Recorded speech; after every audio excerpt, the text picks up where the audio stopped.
जम्मू काश्मीरच्या पुरात महाराष्ट्रातले 124 जण अडकल्याचं आता स्पष्ट झालंय। त्यातले 122 जण हे मुंबईकर आहेत। जम्मू काश्मीरमध्ये अडकलेल्यांसंबंधी राज्य सरकार जम्मू काश्मीर सरकारच्या संपर्कात आहे। अडकलेल्यांमध्ये डोंबिवलीच्या शिंदे परिवाराचाही समावेश आहे। गेल्या आठवड्यात विक्रांत शिंदे, अर्चना शिंदे आणि त्यांची 8 वर्षाची मुलगी विविया शिंदे काश्मीरला फिरायला गेली होती। विक्रांत शिंदे हे सेंट जोसेफ शाळेचे ट्रस्टी असून त्यांची पत्नी त्याच शाळेत मुख्याध्यापिका आहे। याखेरीज ग्रामविकास खात्याच्या 2 अधिकाऱ्यांचा समावेश आहे। बचत गटाच्या प्रदर्शनासाठी ते 4 तारखेला काश्मीरला गेले होते।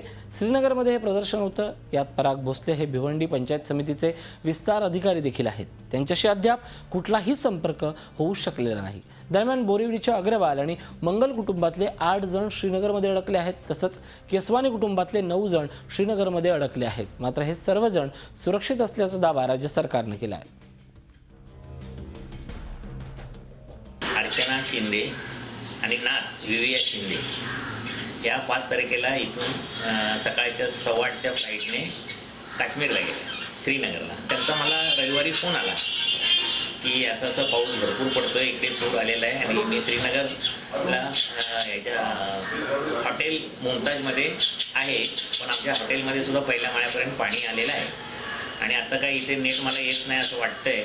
आणि मग नंतर आम्ही बातम्या ज्या बघायला आलो ना आम्ही टीव्हीवरच्या, त्याच्यामुळे मग आम्हाला जरा भीती निर्माण झाली, कारण काही संपर्क तिथे साधता येत नव्हता। झी 24 तास रहा एक पाऊल पुढे।